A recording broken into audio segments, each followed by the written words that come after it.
Welcome back to the deep dive. Today we're taking a really fascinating detour. We're stepping away from the big picture, the macro, and we're going deep into micro.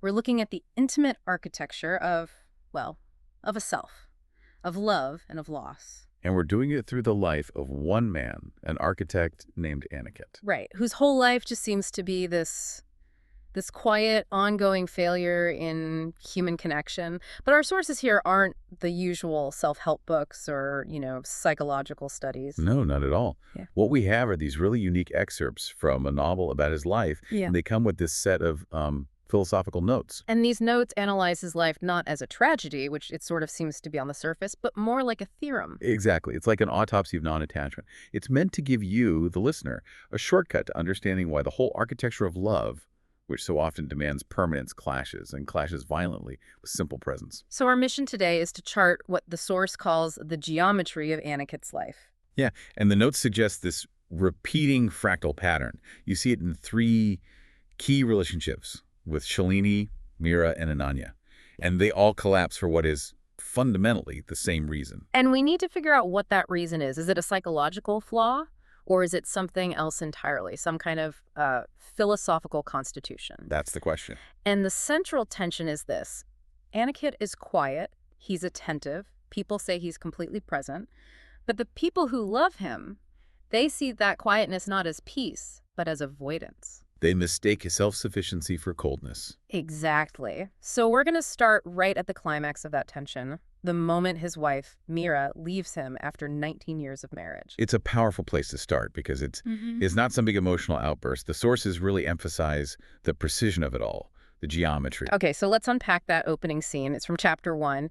Meera is packing her bags, but it's not a furious, tear-filled mess. No. The text describes her moving with a calm that is worse than fury. Yes, and you see it in her actions, right? She's folding her clothes into precise rectangles. It's like she's trying to salvage some kind of order from a complete emotional collapse. She's imposing a structure, a geometry, onto a situation that's become formless. Yeah. And the conversation they have in that moment, it just cuts straight through 19 years of things left unsaid. It really does. Meera zips the suitcase, and then she looks at him and says, "You're not even going to ask why." And Aniket's response is just 4 words. I know why. Because he gets it. He understands her demand is something he can't meet. The text says he knows she needs something he can't give. And that leads to this moment of just devastating clarity. Meera asks him the question that's probably been haunting her for years. What is it? She asks, and you can't give it because you don't have it or because you choose not to. Wow. Yeah. I mean, think about that. Is he incapable or is he just unwilling? Is it a weakness or is it a kind of spiritual strength?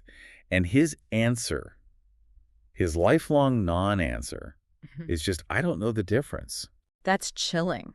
That refusal to commit to an explanation, to say I'm damaged or I'm enlightened, that's the core of his whole being. It is. And the notes that go with the novel, they really dig into this. They say his nature has a place untouched, a place that did not need. Did not need. That's the key, isn't it? He didn't need her to complete him or to validate him. And this lack of need is what everyone in his life, especially Meera, took as a failure of love. To her, love was defined by that mutual vital necessity. His self-sufficiency was proof that he was cold.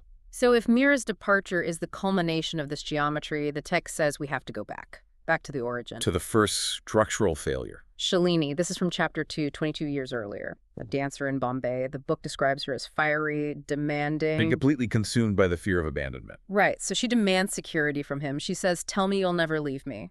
And his answer is the absolute most he can give, but it's not enough. He says, I'm here now. It's what I can give. A promise of pure presence. And that's where you see this clash just crystallize, the note she leaves when she finally walks away. I mean, it's the thesis for his entire life. What does it say? She writes, "I deserve someone who is afraid to lose me." Wow. That hits hard. It does. She needed his fear as proof of his investment. She needed him to be vulnerable, to be incomplete without her. But Aniket can't perform a fear he doesn't feel. He can love fully, but his love doesn't have that required proof of fear or the guarantee of permanence. So that's the geometry. His presence is described as full, attentive, unreserved, but it just doesn't have the structure of the future built into it. And the women in his life, they need love to be a binding contract, a cage almost, Yeah. a guarantee against chaos. Yeah.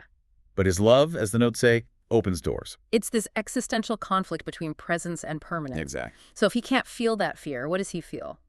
Let's look at his internal state. After Meera leaves, he doesn't feel what you'd expect, not devastation. No, instead he finds what the book calls a kind of openness, terrible and clear. And he identifies his own default mode, even in these incredibly emotional moments, as being the observer, the witness. And this is a huge pivot in the story because it brings in the philosophical bedrock. The notes give it a name. They call this internal observer Sakobhava, the stance of the witness. It's a classic idea in some Eastern traditions, the ability to watch your own emotions without being swept away by them. But the novel asks a really critical question about that. It does. It asks, is this wisdom? Or is it just emotional dissociation, a kind of damage? Is he enlightened, or is he just feeling at intimacy? And he himself doesn't seem to know the difference. That ambiguity is what makes him so hard for everyone to read. I mean, his friend Vikram, his perspective is really interesting. Yeah, in chapter 3, Vikram tries to comfort him, but Aniket isn't grieving in the way he expects. And Vikram describes him as being like water. When the relationship breaks, he just flows away. And Vikram nails it. He almost intuits the truth when he says, there's something missing in you, or something extra. Something extra. He's just illegible. An anomaly in the architecture of normal human feeling. And this illegibility gets tested in the most heartbreaking way possible. The loss of their child. Yes. Part 2, Chapter 9. This is the moment Meera's view of him becomes fixed forever. She's, understandably destroyed by grief, and she asks him if he feels anything at all. And what does he say? He says he feels sorrow, but it's coupled with a quiet acceptance. He tells her fighting against it won't change it. He's just meeting reality where it is, without resistance. Which for Meera is not wisdom, it's a betrayal. She needs him to be in the fight with her, to share her despair, to show the fear of the loss, not the acceptance of it. Right, and that's when she whispers that devastating line. Something in you is not human. Yeah, it's just astonishing. His profound internal calm is the very thing that destroys his most important relationship. It shows you that for so many of us, love requires this mutual commitment to a shared emotional chaos. His balance is seen as a failure of empathy. Which brings us to the third woman, Ananya, the artist. Ananya, chapters 8 and 10. She is the ultimate test case, right? Because she seems like the perfect match for his geometry. Absolutely. She explicitly says she wants a relationship without need. She claims she's too complete for that. And for a while, it works. They have this incredible, ungrasping connection. They recognize each other's completeness. But then the illusion collapses. It's one single moment. She gives him a key to her studio. It's a symbol of total trust, total access. But immediately after, she demands the one thing he can't give. Permanence. She says, I need permanence, and something I can hold on to when you're not here. And the geometry just reasserts itself. Even the person who claimed to be complete, who was supposed to be free of need. She falls back into the same pattern. She needs a future he can promise. And he tells her, I can't promise the future because the future doesn't exist yet. The notes clarify this perfectly. They say the self that they want him to commit. It's a fiction he can no longer maintain. He's seen through the illusion of a fixed self that can make promises about the future. And that clarity makes him structurally incompatible with love as we know it. So if that geometry of demand and fear keeps failing, how does he ever find a connection that works? This brings us to the end of the book, the season of no one.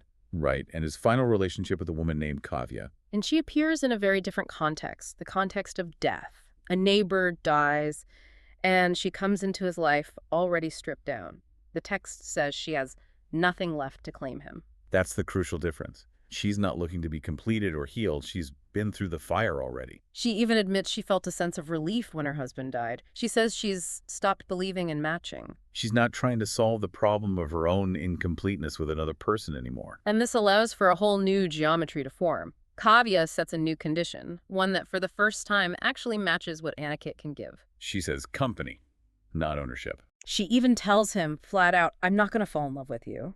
Which sounds harsh, but what she means is she's not going to impose those old structures of need and fear on him. They finally meet in a space of enough instead of that terrifying demand for more. And their shared acceptance of impermanence becomes their foundation. Which is immediately put to the ultimate test. Kavya is diagnosed with terminal lung cancer. And she decides to forego treatment. She chooses to stay present rather than get into a futile fight against death. That choice. Hmm. It's a perfect reflection of Aniket's own nature, prioritizing the quality of the present over the hope for a permanent future. And the scene where he accepts her decision without any argument is it's profound. He doesn't try to convince her to fight. And she notices it. She says he accepts everything, even this. And his promise to her is so simple and beautiful. It's not about love or a cure. It's just, I'll be here. A pure, clean promise of presence. The source material describes her dying not as a tragedy, but as an intensification and a release.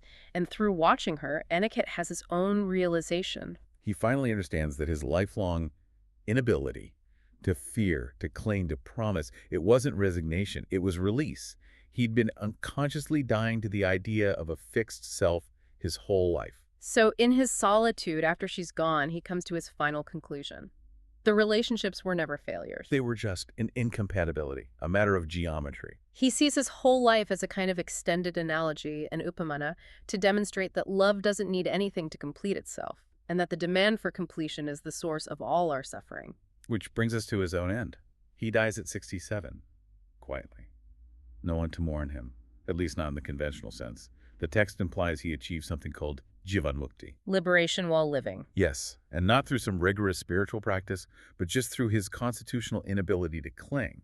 His life becomes the lesson. The self is a fiction. It's useful for getting by, but you can't confuse it with what you really are. So we come all the way back to that first question that haunted him his whole life. What are you? And the final insight he reaches is that the question doesn't have an answer you can hold on to. It only has itself. The asking just exhausts itself. And what's left is the silence. He didn't find an answer. He found the end of the need for an answer. And this is the most beautiful part from the epilogue. 10 years after he dies, a stranger, a woman, is sitting in the old temple he used to visit. She gets nothing from him, no book, no teaching. But the text says, in the sitting, something opens. And the question just surfaces out of nowhere. What am I? The teaching wasn't his conclusion. It was the contagious nature of the question itself, passed on not through words, but through the geometry of presence he left behind. It's just a profound look at what it means to be fully present, even if that presence means you can't fit into the world's ideas about love. And for you, the person listening, you often pursue knowledge to get mastery, to build something permanent, a stable structure of understanding. And Aniket's journey really challenges that.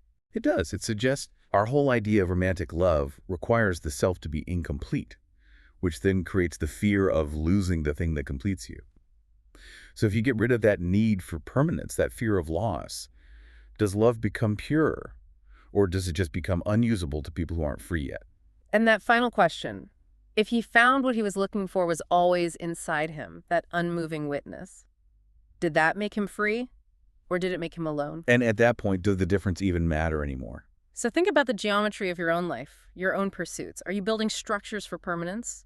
Or are you cultivating a quiet space for presence? We hope you'll contemplate that geometry this week. Thanks for diving deep with us.